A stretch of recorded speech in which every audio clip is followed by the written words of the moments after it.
Good evening. I hope you guys are doing well. I found something, uh, and boy, oh boy, this is excellent. Everything is now starting to fall into place. If you guys remember, I had two different timelines. I didn't know which one I preferred, and one was the Julian, one was Gregorian, 13-day difference. And the reason I believe why it's like that is that so that both uh, of the Nisan dates, Nisan 1, the beginning of the month of the crucifixion, and the crucifixion itself, is represented on the last day. And I have this as a hard cut off the last day, 28 April. So when we are on 28 April, Nisan 1415, the Julian is on Nisan 1. So basically, both of the um, timelines or calendars, the Julian calendar and the Gregorian calendar, are represented. And I think this is why God did it the way He did. His thinking processes are so much higher than ours. Before we continue, I'd like to point out a mistake that I made months ago before I had the insight as to the workings of the full moon calendars, the Nisan 14 and 15 calendar, because I very often used the Nisan 15 calendar on the earth-based side where I should have used the Nisan 14 calendar. So back then, I had Hanukkah as the 14th of December, and I counted 5 Gregorian months, which is the 5 months of the scorpion stinging, to 14 May, where it's Israel's anniversary. And how that worked is I looked at March the 30th, and it's 26 minutes past 4 Israel time, and the full moon only switches dates at 6 o'clock in the morning. So that would have still been March 29th, and I would have said, okay, March 29th is full moon, and I would have counted from there. But that is basically how the Nisan 15 calendar works. And we can't use the Nisan 15 calendar when it's earth based. So the full moon calendar, earth based one, Nisan 14 calendar, that is 26 minutes past 4. And indeed it is March 29 on the full moon calendar. But when the moon rose that evening on March 29, the moon wasn't yet full. That was part of the previous month. And at 26 minutes past 4, the moon might have already gone below the horizon or it's on the way. They would not have counted that as a full moon. Only when the moon rises at dusk. So then at 6 o'clock in the morning, it would have changed over to March the 30th. And that evening, they would have seen the full moon rising over the horizon, and that would have been New Moon Day. And then the Nisan one would be March 31st. So counting correctly like that brings us to Hanukkah on December the 16th. And what is very interesting and that I loved is that this 5 months Gregorian from Nisan 14, now from December 16, becomes 150 days or 5 months, 5 prophetic months. And that immediately just made me feel at peace because I now know that that is 100% correct now. So I was looking at the timeline from my last video and I was thinking, I looked at 16 November here, and this is that special date that was well hidden and all that. And I felt quite pleased with myself for finding that. But then I saw, but it's a month difference between that and basically the 1335 days coming in. It's very far removed from basically where the rest of the action is happening. And I thought, is there any way that the timeline could begin after Shavuot on June the 6th over here, but without going past this date over here? So the Bible says God will shorten the time of the tribulation, otherwise no flesh will be saved. But how would he do that? I mean, we know God is very, very precise. He wouldn't just use an arbitrary number. And what I found, I'll show you. Okay, I decided to look at Shavuot on the prophetic calendar to see what that date would be. So we've got April the 2nd, which is the Nisan 14 calendar, the earth-based calendar. And that is just, although that is still April the 1st on the full moon, as the moon rose that day at dusk on April the 1st, it wasn't full. They wouldn't have counted as a new moon. It would have turned to April the 2nd, 12 o'clock Gregorian, and 6 o'clock full moon time, and April the 2nd, that evening at dusk, the moon would have been full, and it would have been new moon day plus 1, April the 3rd. But the prophetic calendar works differently. God doesn't need to look at the horizon to know that the moon is full, and that means Nisan 1 is the beginning. So you can see this is April 3 and this is May 1. So there's 2-day difference, but okay, May has 31 days and April has 30 days. So that cancels out to 1-day difference. But then as I was doing this, I thought, okay, this is going to be a nonsensical result because there's a day difference between accounts. Nothing will be synchronized. And, and I like that. Okay, and then I went to the timeline and I saw that I had a typo over here because I had it as Nisan 17. And it's not connected to everything, so I never had to double check it. But it's just April the 3rd, and you count to Nisan 14 would be 16 April, and of course, first fruits would be 18 April, Nisan 16. And we always have to count the Oma from first fruits. And then, of course, in May, it is Nisan 1 is 1st of May, and Nisan 16 would be 16 May. But we're not using 16 May or Nisan 16, we're using first fruits. And on the full moon prophetic calendar, that is Nisan 17. That is the difference. And that one extra day is cancelled out. The fact that this 1-day difference between the two cancels out means that counting from first fruits on the full moon calendar and first fruits on the prophetic calendar, the difference is exactly 30 days or one prophetic month. And I thought this was very interesting because whenever things are rounded like this, it always to me is an indication that I'm on the right track. 30 days is very important. That is a prophetic month, and the whole Bible is filled with prophetic months. And then I wanted to see what it does towards the end period over here, because obviously that would extend it for a month. And I wanted to see, and then I went to, of course, to the full moon calendar or the full moon phases to see what it does.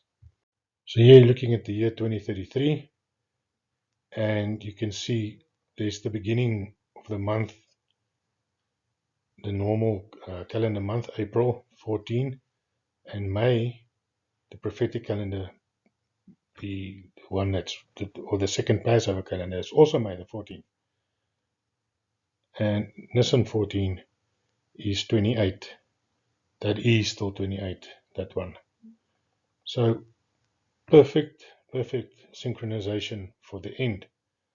But then we can't move past April, because although the calendars were in sync 2,000 years ago, and they've moved apart some years due to the precession of the equinox, because basically the earth-based calendar is the equinox-based one, and the prophetic calendar is based on the star Abib, which is held in the hand, in the sheaf of barley of Elul. This year, of course, they're also apart,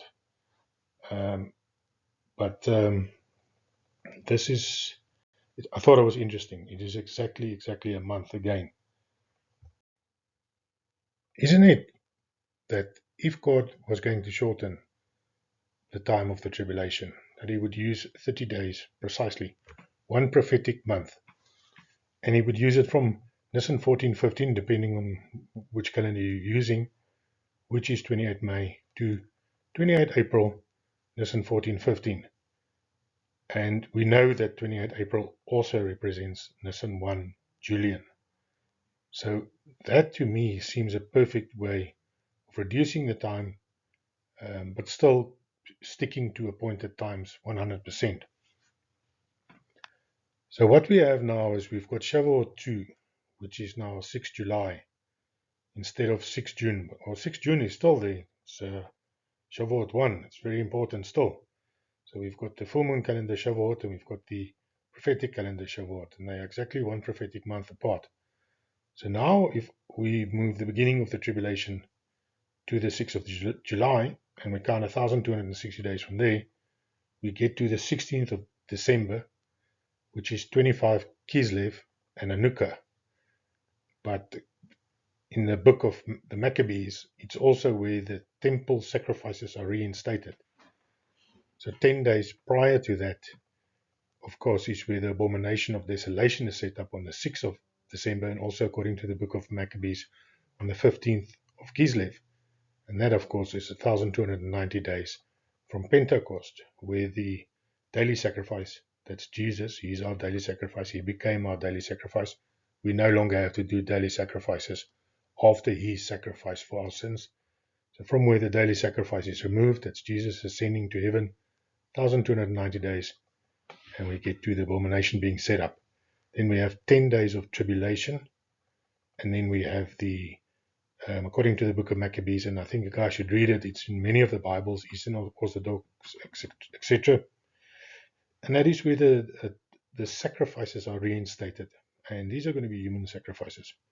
Now, what was interesting, if you recall, I had the Hanukkah on the 14th of December over here, and I had 5 calendar months running to May 14. But moving it to 16 December, which is perfect, it is now 5 prophetic months, or 150 days, to the 14th of May. And of course, this is the same period where the 1 year, 1 month, 1 day ends from Apopos. And of course, so basically, at the time, the very, very time that the sacrifices are reinstated, the scorpions that struck the people for 5 months, that begins. And it lasts for 5 months. And at the end of that period is where the 4 angels that were prepared for 1 year, 1 month, 1 day are released to kill a third of the earth. I think this is fascinating. Now, in the previous video, Daniel's fast, I said, first I had it that the fast began on the 3rd to the 26th.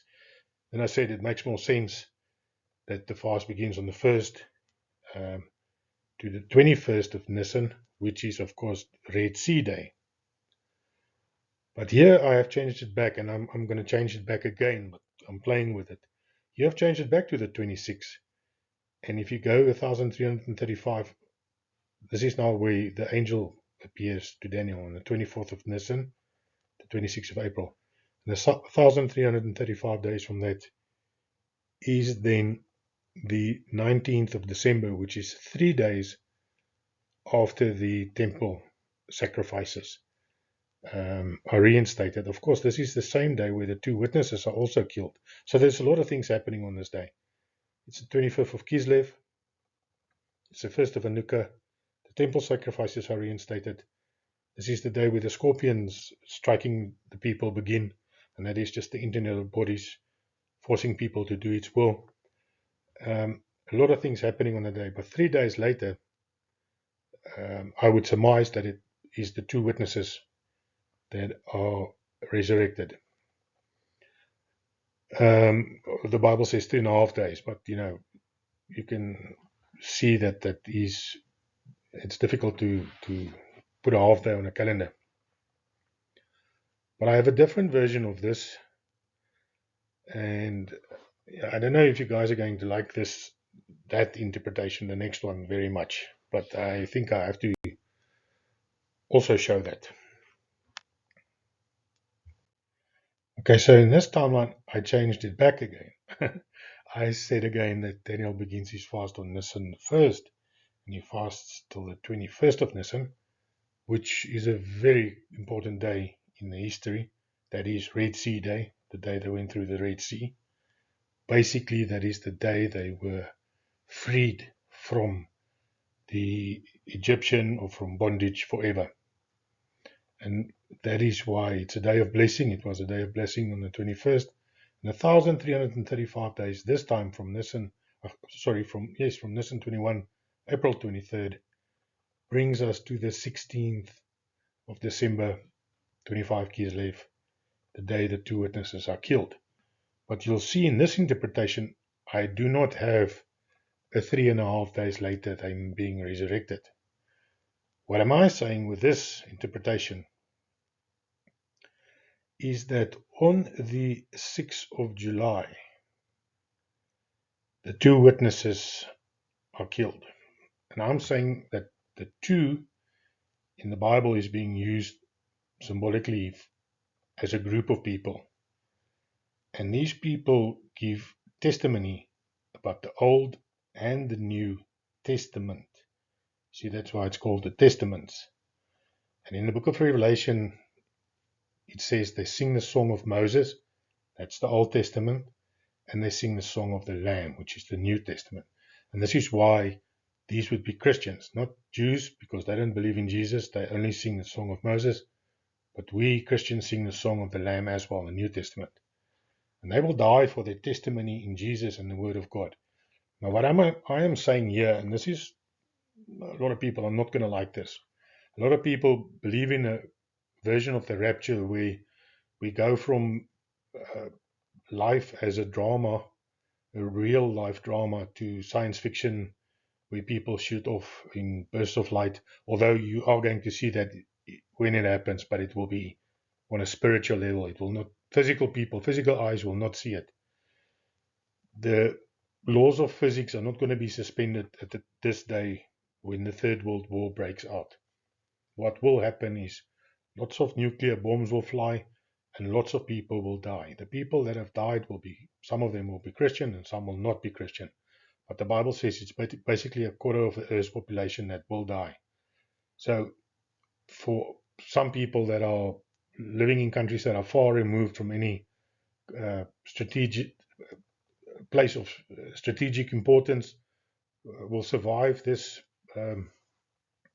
nuclear war, Christians included, and they will not see a physical rapture. You are raptured when you die. And when people die in large numbers, that would be a mass rapture. Of course, Christians, you're not going to feel pain. You're just going to be changed in the twinkling of an eye from the physical body to the spiritual body.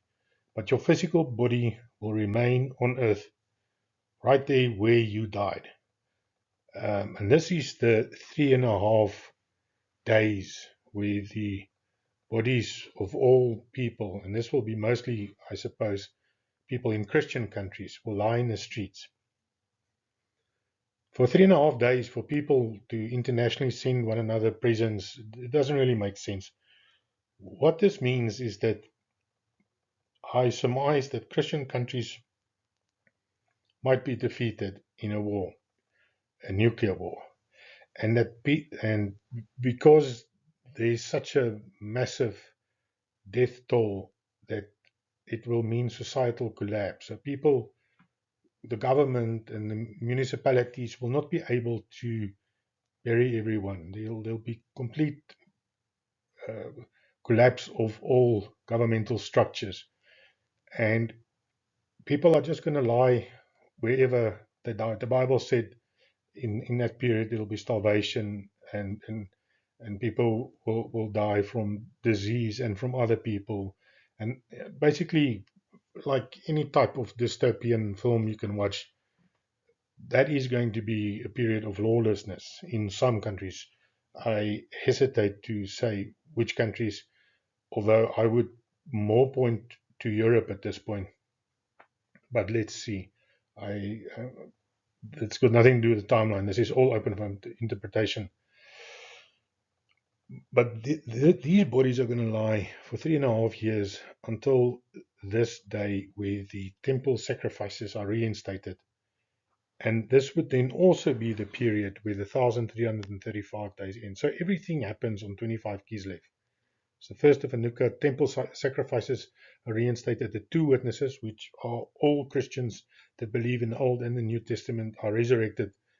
This time their physical bodies are resurrected and changed. And because when they die in July over here, they go basically to Revelation where all the souls are under the altar.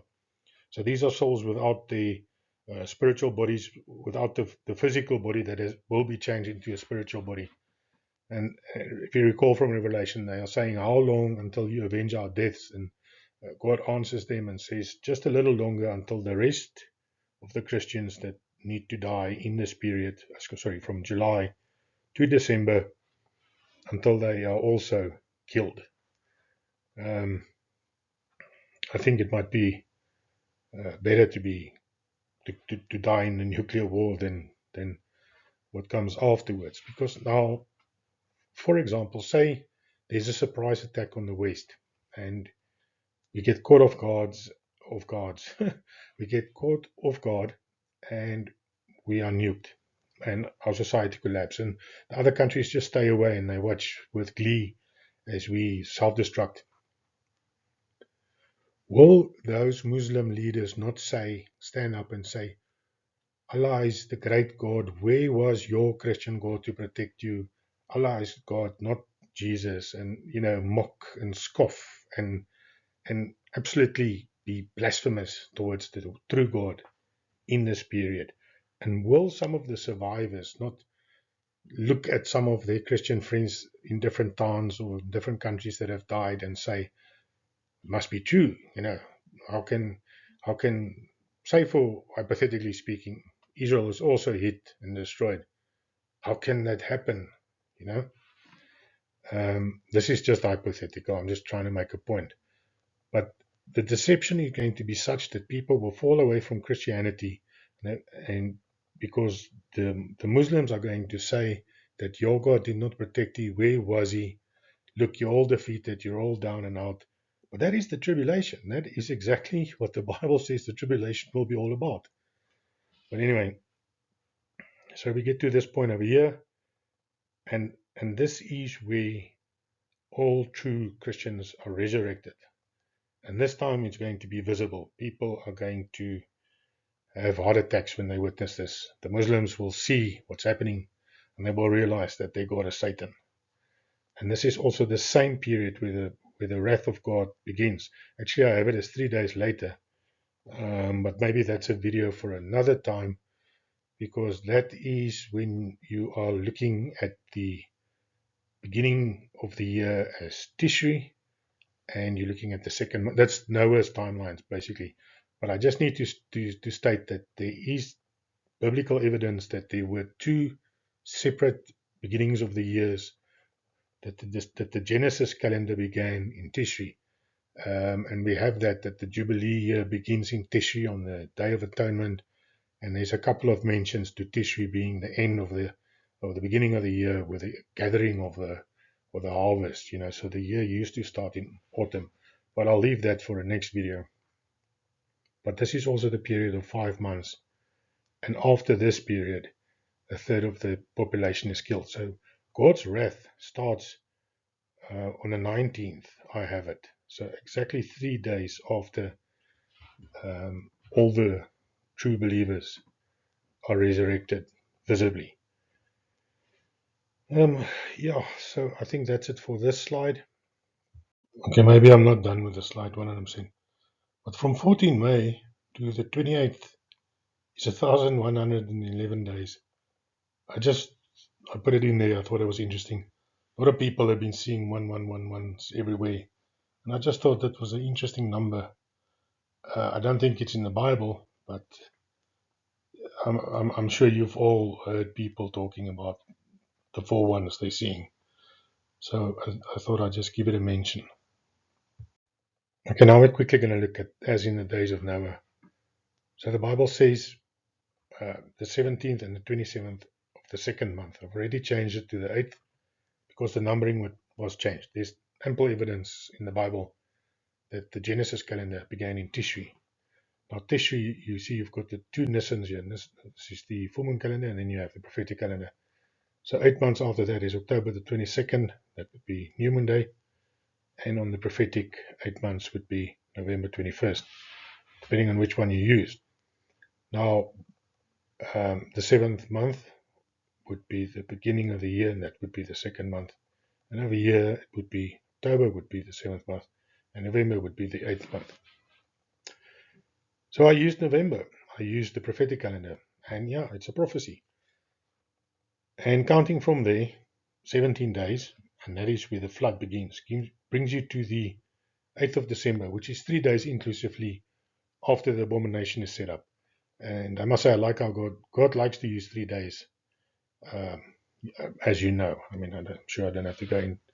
But anyway, and then the 27th is 3 days after this is when Noah leaves the ark, and that's 3 days inclusively after the sacrifices are reinstated on the 16th of December. So that would be on the 19th of December. And you can see it here. There I have the 19th. I didn't fill in the other one. It's obvious, okay? But the abomination is set up 3 days later, the flood begins. That would be actually the date of God's wrath beginning. And then Noah leaves the ark on the 19th, which is 3 days inclusively after everything happening here on the 16th, the 25th of Kislev, 1st of Hanukkah, scorpions beginning, 2 witnesses being killed.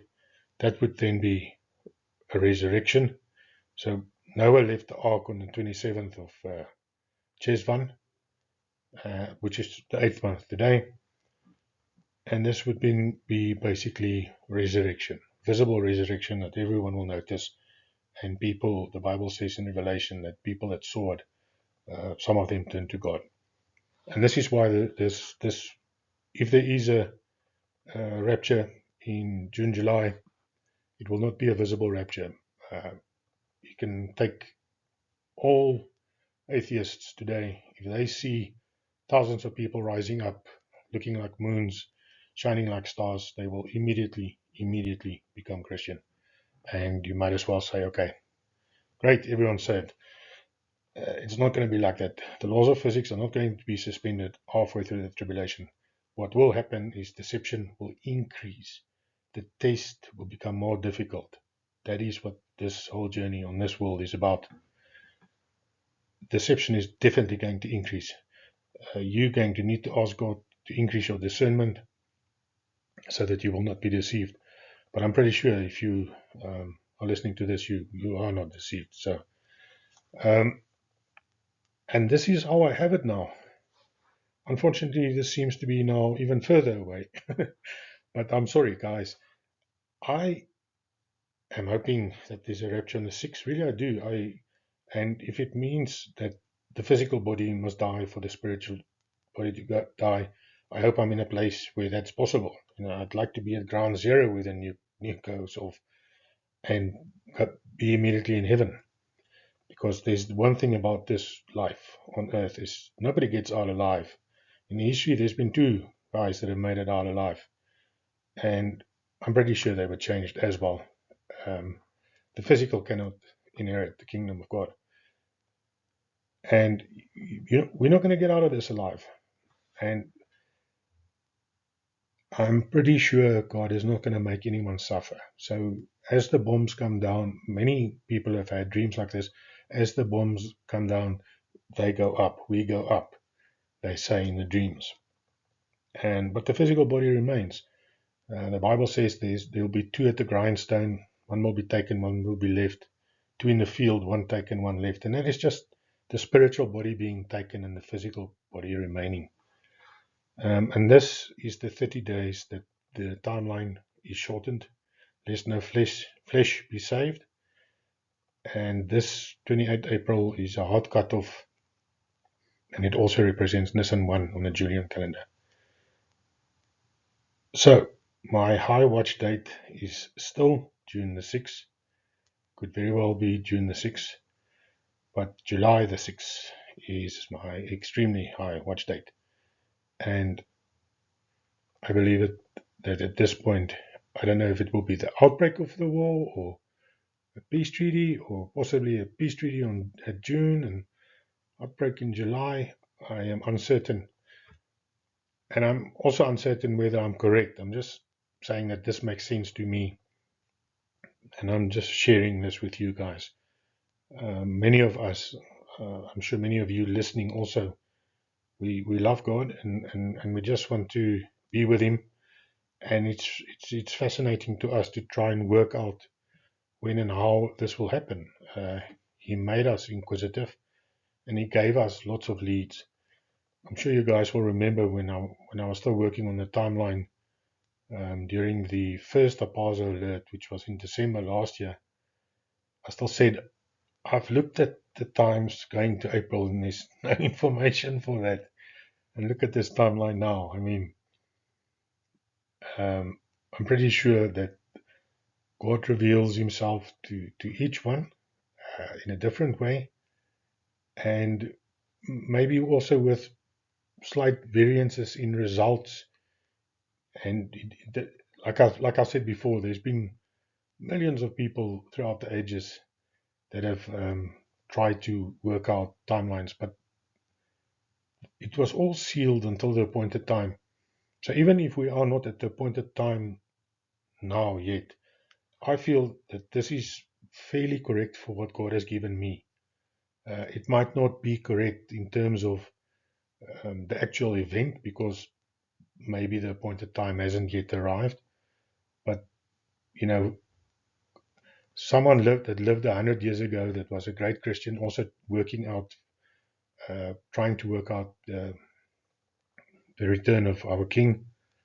Um, God might have decided, okay, I'm going to give him some clues, but also in a way that requires discernment and growth and all that. And let's see if he gets to the date that I gave him, although that isn't the date because it's not the appointed time. I don't know if I'm explaining this properly, but I'm sure it makes sense, maybe. But anyway, guys, I think this is it from me. Have a blessed evening. God bless you, and goodbye.